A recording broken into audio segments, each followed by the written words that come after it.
నా తోటి సహోదరులకు అలాగే నా బంధుమిత్రులకు అందరికీ పేరు పేరున కృతజ్ఞతలు తెలియజేస్తున్నాను. ఎందుకనంటే ఇప్పుడున్నటువంటి పరిస్థితులలో నా ఆహ్వానాన్ని మన్నించి మరి చివరి సర్వీస్లో చివరి రోజు అయినటువంటి ఈ కార్యక్రమానికి విచ్చేసినందుకు నిజంగా కూడా మీకు ధన్యవాదాలు ఏ విధంగా తెలియజేయాలన్నది కూడా నాకు తెలియట్లేదు. ఇంకా కాలాతీతం అవుతా ఉన్నది. ఎక్కువగా టైం కూడా తీసుకోవడం కూడా మంచిది కాదు. ముఖ్యంగా నేను నమ్మినటువంటి సిద్ధాంతం ఏంటంటే కష్టం కానివ్వండి ఏదైనా కానివ్వండి ముందుకే మనం వెళ్ళాల్సిందే. కష్టం వచ్చిందని చెప్పేసి దానికి బైపాసులు వెతుక్కోవడం అన్నటువంటిది నేను ఎప్పుడూ చేయలేదు. కష్టం వచ్చినప్పుడు మనం ముందుకు వెళ్ళినప్పుడు ఖచ్చితంగా మనకి భగవంతుడు చాలా దారులు మనకి వాటి నుంచి బయటపడేదానికి మన ముందు ఉంచుతాడు అన్నటువంటిది నేను అనుభవపూర్వకంగా తెలుసుకున్నటువంటి నగ్న సత్యం. చాలా సార్లు చాలా విషయాలలో నేను నా యొక్క ఈ అదృష్టాన్ని కూడా ఇలాగా పరీక్షించుకున్నాను. చాలా పెద్ద సమస్య ఆలోచన చేస్తే అసలు దీన్ని ఎలా డీల్ చేయాలన్నటువంటిది కూడా అర్థమయ్యేది కాదు. అయితే ఏదైనా సరే మనకి ముందుకు వెళ్ళడమే తప్ప ఇంకొక మార్గం లేదు అన్న ఒకే ఒక ఆలోచనతోటి వెళ్ళేవాడిని. కష్టాలు ఇంకా అవి చెప్పుకుంటూ వెళ్తే అలానే వచ్చాయి. వాటిని అవి ఎలా వచ్చాయో వాటిని అలాగే ఎదుర్కొని ముందుకు వెళ్ళడం జరిగింది. అయితే ఈ విషయంలో నేను నడవడం తప్ప నన్ను నడిపించినటువంటి వాళ్ళు నా దగ్గర బంధువులు, ఇక్కడికి వచ్చినటువంటి నా బంధువులు అందరూ కూడా నాకు జీవితంలో నాకు వచ్చినటువంటి ప్రతి కష్టాన్ని కూడా వారి కష్టంగా భావించి మరి నన్ను ముందుకు నడిపించారు. ఈ సందర్భంగా మరి ఎందుకంటే మరి ఇలాంటి అవకాశం అందరూ కలిసేటువంటి అవకాశం మళ్ళీ వస్తుందన్నటువంటిది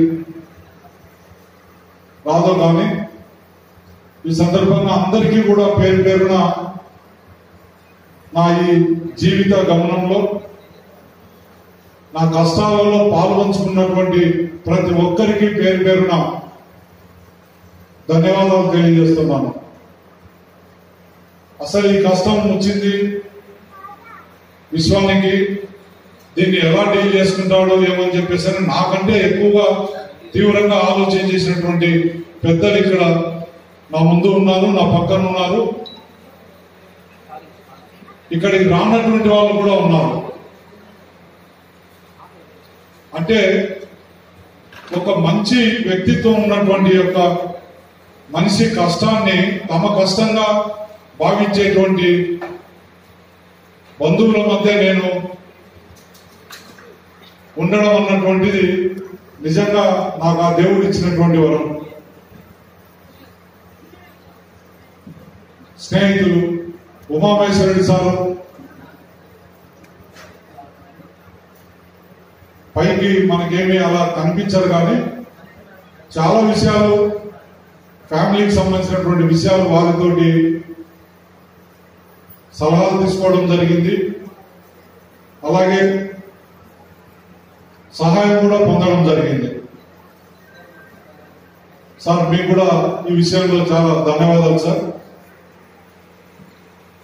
ఇంకా నా ఉద్యోగ విషయానికి వచ్చేసేటప్పటికీ నేను కష్టపడతాను, నాతో పాటు ఉన్నటువంటి వాళ్ళందరూ కష్టపడాలన్నటువంటి తత్వం నాది. ఒక ఉద్యోగంలోనే కాదు కుటుంబంలో కూడా నేను అలాగే ఉండేవాడిని. అయితే ఇవన్నీ కూడా నాకు సహజ సిద్ధంగా వచ్చినటువంటివి అయితే కాదు. నాకు తటస్థపడినటువంటి ప్రతి ఒక్కరి దగ్గర కూడా నేను నేర్చుకున్న అంశాలే ఇవన్నీ కూడా. నేను మొదటి నుంచి కూడా చూసేది ఏంటంటే ప్రతి వ్యక్తిలోనూ కూడా మంచి ఉంటుంది, చెడు ఉంటుంది. ఎక్కడే కానీ అసలు చెడు లేదు, అసలు మంచి ఉంది అని చెప్పేటువంటి మనుషులు అన్నటువంటిది ఎక్కడ ఉండరు. అయితే నేను చూసింది ఏంటంటే ప్రతి వ్యక్తిలోనూ నా జీవితంలో ఎదురుపడినటువంటి వారందరి దగ్గర కూడా మంచినే చూస్తాను. ఎందుకనంటే చెడును చూడాల్సినటువంటి అవసరం లేదు. దాని నుంచి మనకు వచ్చేటువంటి ఇది కూడా ప్రయోజనం కూడా ఏమీ ఉండదు. ఆ మంచిని చూసి ఆ మంచి అన్నటువంటిది మన జీవితానికి ఎలా ఉపయోగపడుతుంది, దాన్ని ఎలా అనుభవించుకోవాలన్నటువంటిదే నేను ఈ 60 సంవత్సరాల జీవితంలో నా ఊహ తెలిసినప్పటి నుంచి నేను చేసినటువంటి పని.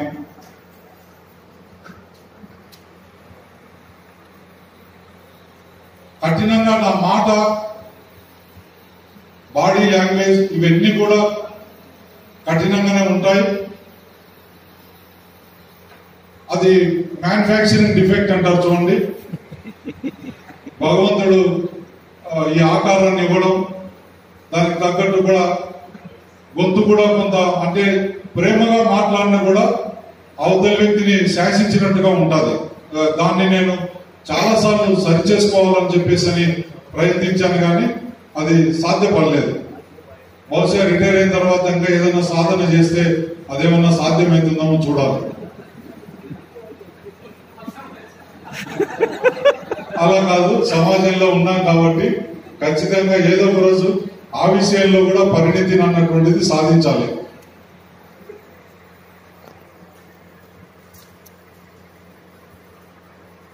మంచి అంటే స్టార్టింగ్ లో కూడా మీలాగానే అగ్రికల్చర్ ఆఫీసర్ ఉన్నప్పుడు వ్యవస్థ మీద కానీ సిస్టమ్ మీద కానీ చాలా విసుగు అన్నటువంటిది ఉండేది. డిపార్ట్మెంట్ అన్ని నేర్పుతూ మనల్ని ముందుకు తీసుకెళ్తుంది. మనకు తెలియకుండానే మనలో ఒక తెలియని మార్పు అన్నటువంటిది మనం పనిచేసే క్రమంలోనే బంగారును మలినాలన్నీ తొలగించి నిక్కచ్చి బంగారంగా ఎలా తయారవుతుంది అన్నటువంటిది ఎంత సత్యమో, ఈ వ్యవస్థ మనల్ని ఆ విధంగానే తయారు చేస్తుంది. అయితే ఆ విధంగా తయారయ్యేదానికి మనం సిద్ధంగా ఉన్నప్పుడు మాత్రమే.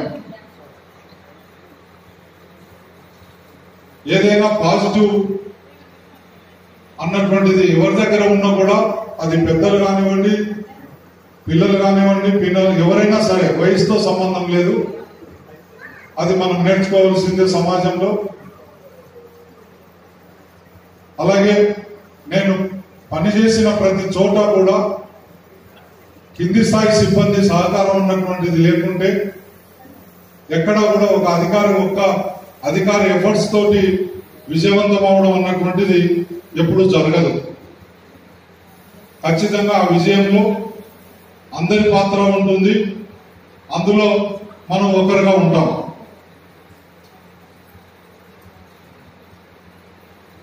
ప్రత్యేకించి మన వ్యవసాయ శాఖలో ఉన్నటువంటి పనులన్నీ కూడా ఒక ఇండివిజువల్ గా మనం విజయవంతం చేయడం అన్నటువంటిది సాధ్యం కాదు.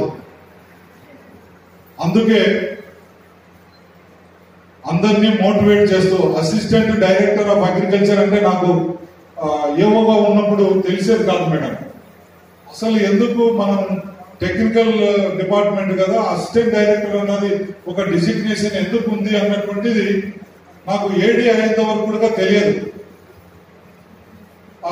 ఈ డిజిగ్నేషనే ఒక తప్పుడు డిజిగ్నేషన్ ఏమో అని అనిపించేది.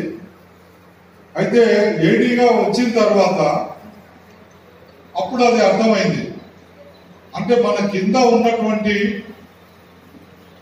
టెక్నికల్ ఆఫీసర్స్ కానివ్వండి, ఇంకా కింది స్థాయి సిబ్బంది ఎవరైనా కానివ్వండి, వాళ్ళని డైరెక్ట్ చేస్తూ వాళ్ళు పనిచేసే క్రమంలో మన వంతు సహాయాన్ని వాళ్ళకి అందిస్తూ ఉండాల్సిన ఉద్దేశం ఉంది. కాబట్టి ఈ పోస్టుకి అసిస్టెంట్ డైరెక్టర్ ఆఫ్ అగ్రికల్చర్ అని ఒక పేరు పెట్టడం జరిగింది అన్నటువంటిది ఏడి అయిన తర్వాత నాకు కొంత అవగాహన రావడం జరిగింది.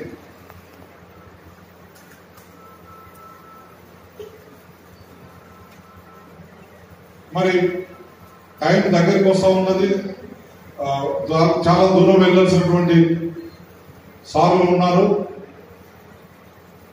అందరికీ మరొకసారి నా జీవితంలో నా ఎదుగుదలకు మరి నా ఈ పనితనంలో అంటే ఒక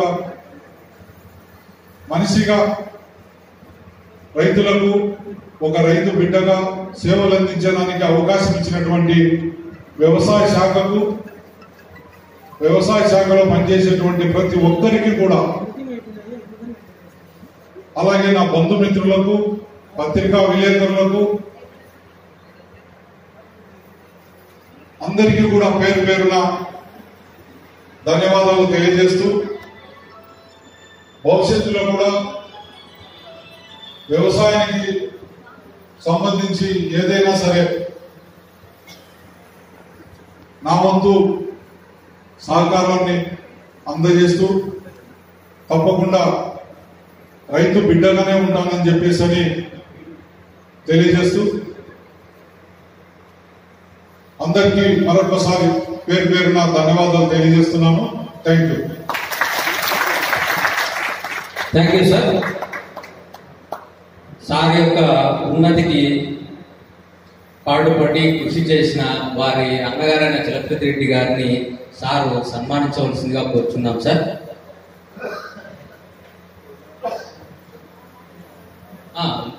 వదిన గారు నారాయణమ్మ గారిని కూడా వేదిక కావాల్సిందిగా కోరుచున్నాం సార్.